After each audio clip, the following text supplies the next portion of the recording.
साथियों, आप सभी का हमारे YouTube चैनल मधुशाला तथागत संपूर्ण हिंदी साहित्य शिक्षण केंद्र यानी कि ऑनलाइन शिक्षण केंद्र में स्वागत एवं अभिनंदन है। जैसा कि आप सभी विद्यार्थियों के लिए जो हिंदी विषय से तैयारी कर रहे हैं टीजीटी, पीटी, नेट, जेआरएफ इत्यादि, उनके लिए हम जो पाठ्यक्रम चला रहे हैं वो पाठ्यक्रम के कड़ी में हम विश्व भाषा वर्गीकरण में चल रहे हैं। विश्व भाषा वर्गीकरण में हमने आकृति मूलक पढ़ा दिया है, पारिवारिक मूलक पढ़ा दिया है। पारिवारिक मूलक में जो विश्व की 18 भाषा परिवार हैं उन्हें हमने पढ़ा दिया है। उसके बाद हमने भार यूरोपीय भाषा परिवार के जो क्षेत्र था, भौगोलिक क्षेत्र था, उसका वितरण भी हमने कर दिया है।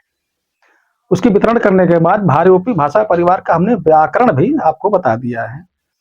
इसके बाद आज का जो अगला टॉपिक हमने आज का जो प्रकरण दिया है, अब हमने बताया था शुरू में कि हम आपको प्राचीन काल से हिंदी की तरफ ले चलेंगे, क्योंकि हमें हिंदी विषय से ही आपको हम तैयारी करवा रहे हैं और प्रश्न भी बनेगा तो हिंदी से ही बनेगा।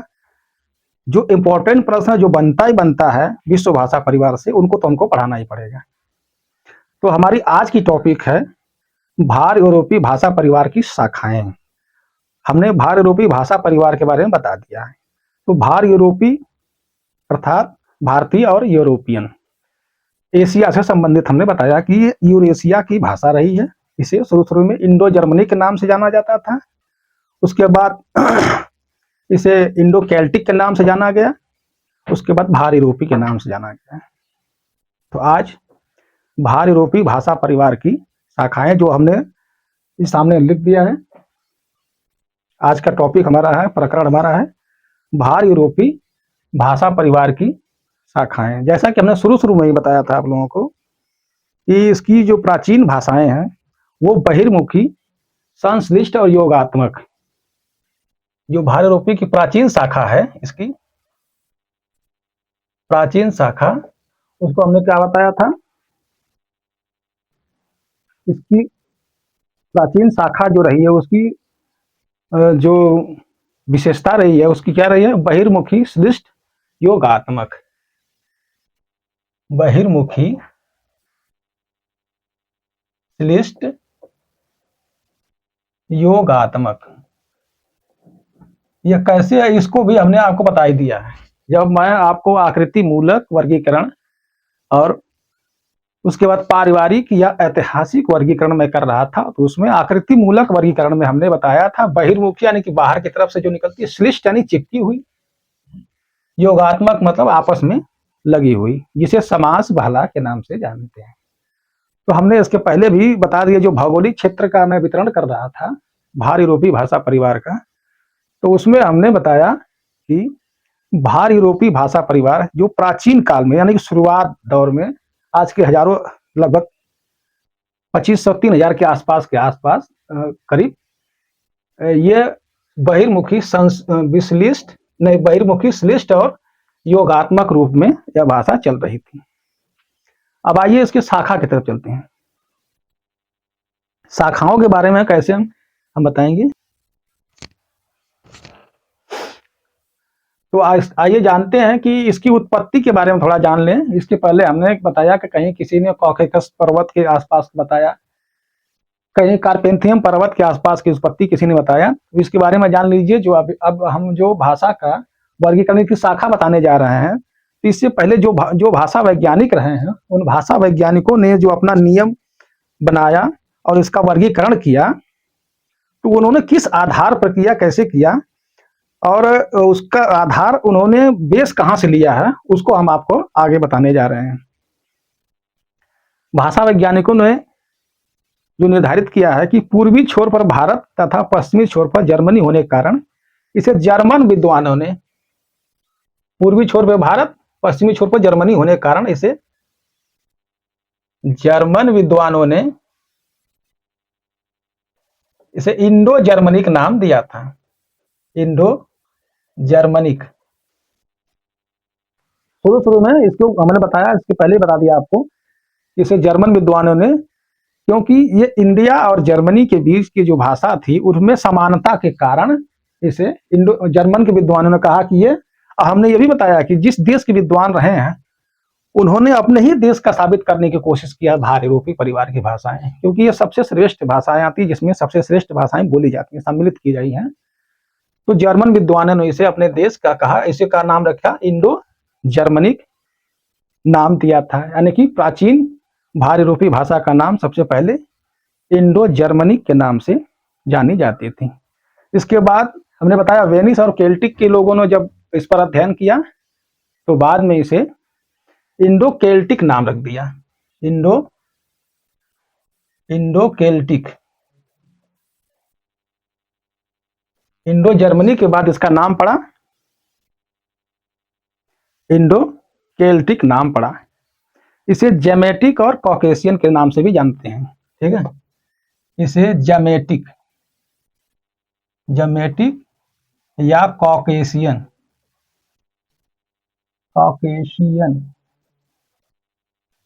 तो जान लीजिए, सबसे पहले जर्मन विद्वानों ने इसका नाम दिया इंडो जर्मनी। उसके बाद केल्टिक के विद्वान हुए, वेनिस वगैरह आयरलैंड वगैरह के विद्वान हुए, उन्होंने इसे केल्टिक नाम दिया।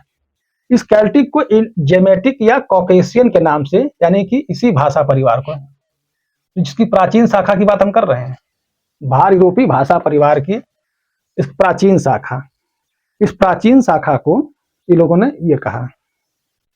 इसे अगर बात कि भारत यूरोपीय भाषा परिवार को किस नाम से जानते थे, तो इंडो जर्मनिक, उसके बाद इंडो केल्टिक हुआ, या इसे जेमेटिक या कॉकेशियन के नाम से भी जाना गया। इसको नोट कर लीजिएगा क्योंकि ये प्रश्न बहुत ज्यादा बना है, प्रश्न बनता है इस तरह का। आज ज्यादातर जो नेट ज्यादा तैयारी कर रहे हैं उनके लिए बहुत जरूरी है। इसे जेमेटिक और कॉकेशियन के नाम से जाना गया। लेकिन आज जो तमाम भाषा वैज्ञानिक हैं, इन्होंने सर्वसम्मति से इसके बाद जो इंटरनेशनल भाषा की जो कॉन्फ्रेंस हुई थी उसमें सर्वसम्मति से इसे भारत यूरोपीय भाषा के नाम से या भारतीय आर्य भाषा के नाम से इसे सर्वसम्मति से पास कर दिया गया है। इसके बाद इसे भारत यूरोपीय भाषा के नाम से या सर्वसम्मति से यह पास, सभी विद्वान लगभग इसी को मोहर लगा दिए कि अब इसका नाम होगा भारत यूरोपीय भाषा। तो यह भारत यूरोपीय भाषा का नामकरण किस तरह से हुआ हमने बताया। अब इसके बाद हम इसके बारे में जानेंगे थोड़ा सा कि इस नामकरण के पीछे भी और भी जो विद्वान रहे हैं उन्होंने उसको आधार देकर किस तरह से शाखाओं को उन्होंने बांटा है। तो आइए आगे चलते हैं। सर्वसम्मति से अब इसे भारत यूरोपीय भाषा कहा जाने लगा है। भारत यूरोपीय भाषा का ध्वनिगत वर्गीकरण करने वाले विद्वानों में आस्कोली महोदय हुए। एक आस्कोली विद्वान भाषा वैज्ञानिक हुए। इनका काल 1870 के आसपास था, 1870 ईस्वी। ये आस्कोली महोदय हुए। इन्होंने ध्वनिगत आधार पर भारत यूरोपीय भाषा परिवार के शाखा का वितरण किया है। तो आस्कोली महोदय ने उन्होंने बताया कि अंग्रेजी की क ध्वनि,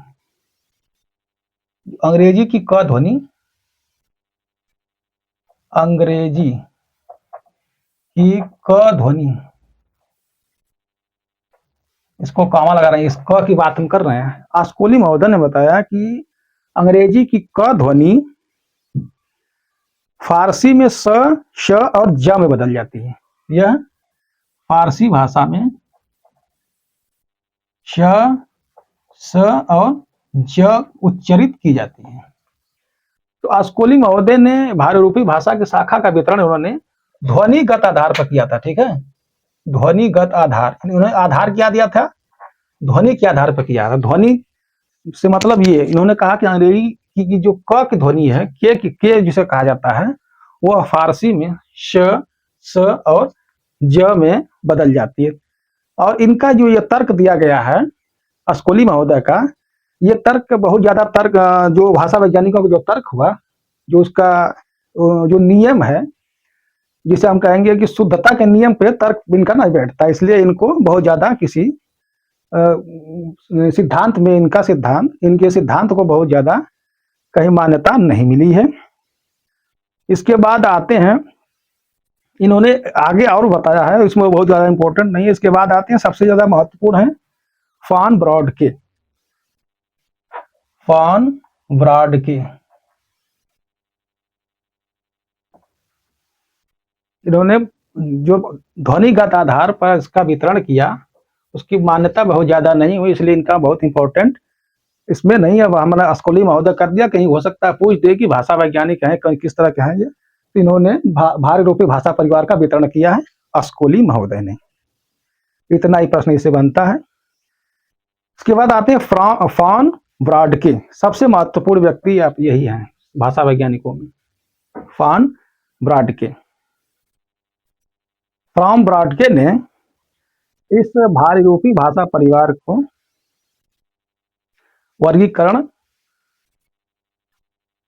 इन्होंने सतम और केंतुम के नाम से किया। फॉन ब्रॉडके ने इस परिवार को सतम, जिसमें इन्होंने सतम और केंतुम नाम से इसका वर्गीकरण किया। आगे हम आपको लिखवा देंगे, लेकिन इसके बारे में थोड़ा समझ लीजिए क्या सतम। सतम में इन्होंने स, श, छोटा सा बड़ा सा आदि जो ध्वनि है, जो सकार की ध्वनियां हैं, तथा केंतुम की क ध्वनि, ये सतम की है, तथा केंतुम केंतुम की क ध्वनि। इन्होंने दो आधार बनाया। जैसे इन्होंने अंग्रेजी के क को स स स कहा, इनको मान्यता नहीं मिली। इन्होंने सिद्ध करने की कोशिश की कि इन्होंने कहा कि कोल्ड, जो कोल्ड है अंग्रेजी का, वह शरद में बदल गया बाद में। कोल्ड को शरद कहा है इन्होंने, तो ये इनका तर्क सिद्ध नहीं होता है। अगले जो विद्वान आते हैं, सबसे महत्वपूर्ण विद्वान आते हैं भार रूपी भाषा परिवार के शाखा वितरण में, इनका मान किया गया है। कौन है? फॉन ब्रॉडके। इन्होंने सतम और केंतुम, ये दो आधार बनाया अपने वितरण का, शाखा का। सतम में सकार ध्वनियां जो स ध्वनि से चलेंगी, केंतुम में ककार ध्वनियां जो क ध्वनियों से। तो इन्होंने केंतुम और सतम, यह दो शाखा निर्धारित किया। आगे हम आपको इसको विस्तार से कर देंगे। फॉन ब्रॉडके ने इस परिवार को सतम, जिसमें स सकार ध्वनियां, तथा केंतुम, जिसमें ककार ध्वनियां, इसे 100 संख्या के आधार पर निर्धारित किया। 100 संख्या, 100 संख्या के आधार पर उन्होंने निर्धारित किया था, और इस परिवार को सतम और केंतुम दो वर्ग बनाया था। तो इसको एक बार और समझ लीजिए। सबसे पहले अस्कोली महोदय का नाम आता है, जिन्होंने अंग्रेजी के क ध्वनि को फारसी के स स स के उच्चारण के आधार पर इसके शाखाओं का वितरण का आधार बनाया, जो कि अधिक तर्क संगत नहीं है। उसके बाद फॉन ब्रॉडके आते हैं, जिनका तर्क संगत माना जाता है और भाषा वैज्ञानिकों ने स्वीकार भी किया है। इन्होंने सतम और केंतुम, सतम के सकार ध्वनि और केंतुम के ककार ध्वनि से 100 की संख्या के आधार पर इन्होंने भार रूपी भाषा परिवार को दो भागों में बांटा, दो भाग बनाया उन्होंने, दो भागों में बांटा। पहला इन्होंने कब कमरा सतम वर्ग, और दूसरा केंतुम वर्ग। इसको नोट कर लीजिए, सतम वर्ग, सतम वर्ग, ख, केंतुम वर्ग।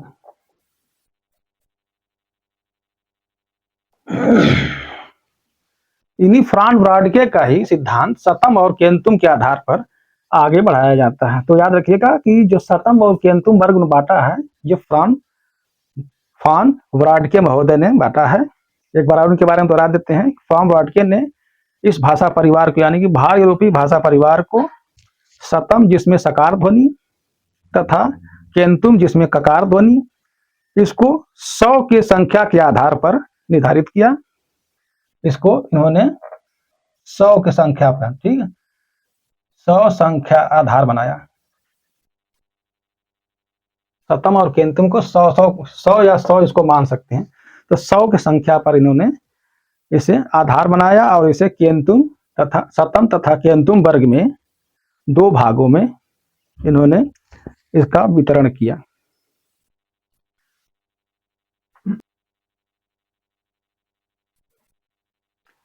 तो अस्कोली महोदय ने, एक बार और दोहरा देता हूं, अस्कोली महोदय ने इन्होंने ये 1870 ईस्वी में हुए। इन्होंने अंग्रेजी की ककार क ध्वनि को फारसी के स और ज के आधार पर उन्होंने कोल्ड को कहा कि जो अंग्रेजी में कोल्ड होता है वो फारसी में सरद हो जाता है।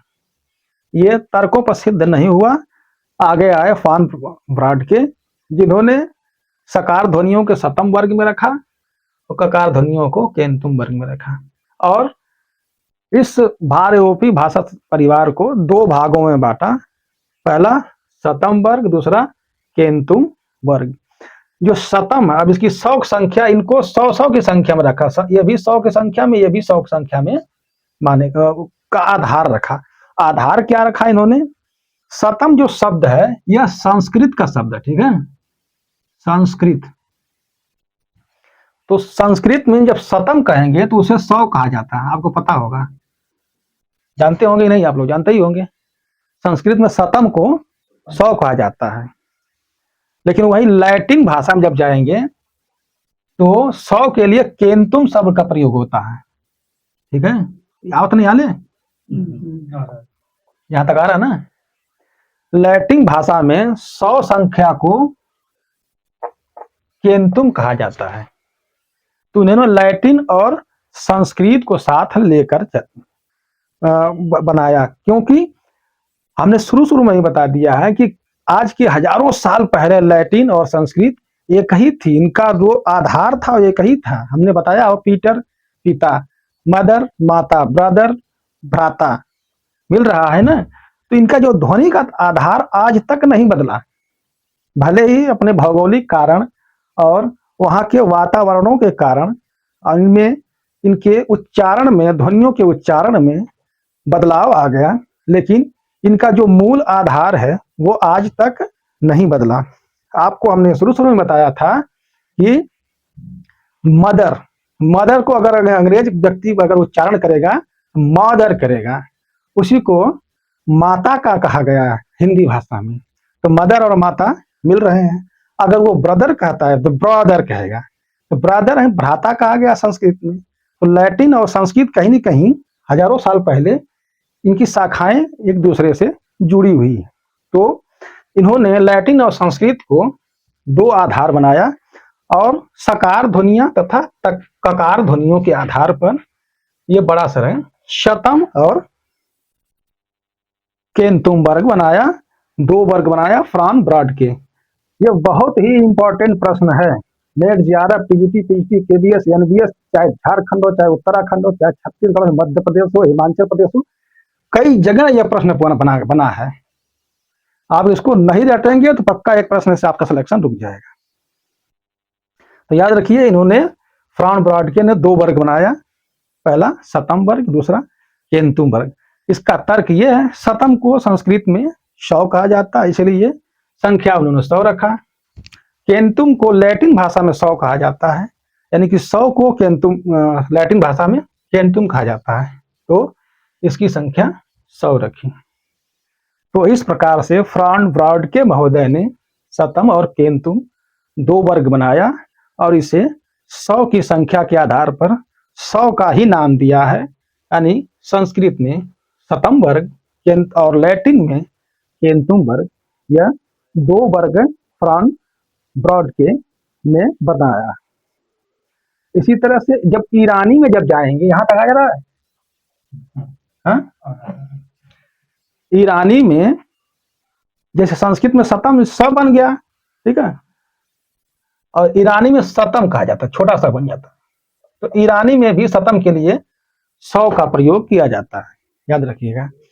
तो आगे जब हम आपको इसका वितरण करेंगे तो उसमें भारत ईरानी भाषा कहीं न कहीं जैन व्यवस्था से आपके हमारे जो वेद हैं इसकी भाषा और जैन व्यवस्था, यानी ईरान की जो ईरान का जो वेद है जैन व्यवस्था, उसके शब्दों के बीच उनके जो मूल ध्वनियां है उनके बीच समानता पाई जाती है। तो बस अंतर इतना है कि वातावरण के कारण इनके उच्चारण में, ध्वनियों के उच्चारण में बदलाव आ जाता है। आर्य चले आए भारत की तरफ, इन्होंने सतम कहा जिसको, और ईरानी ने उसको सतम कहा। कहीं भारत ने जिसको ह कहा उन्होंने स कहा। तो ये ध्वनियों के उच्चारण में बदलाव आया, ध्वनियों का उच्चारण का बदलाव हमने इसके पहले आपको बता दिया है। तो ये हो गए 2 वर्ग, सतम वर्ग और केंतुम वर्ग। अब इसमें मुझे लगता नहीं कोई कमी नहीं होगी। अगर आपको लगता है कि कुछ सुनने में दिक्कत आई हो, दोबारा मैं आपको बता दे रहा हूं। जैसा कि फॉर्म ब्रॉडके की तरफ हम चल रहे हैं, क्योंकि महत्वपूर्ण यही है, इनके बारे में सबसे ज्यादा प्रश्न अब तक बने हैं। इन्होंने जो वितरण किया है सतम वर्ग और केंतुम वर्ग, उस वितरण में इन्होंने जो तर्क दिया है, सतम को संस्कृत में 100 कहा जाता है और लैटिन भाषा में केंतुम को 100 कहा जाता है। तो सतम और केंतुम वर्ग इन्होंने 2 वर्ग बनाया, जिसमें इनको 100 संख्या के आधार पर वर्गीकृत करके भारतीय यानी कि भारत यूरोपीय भाषा परिवार को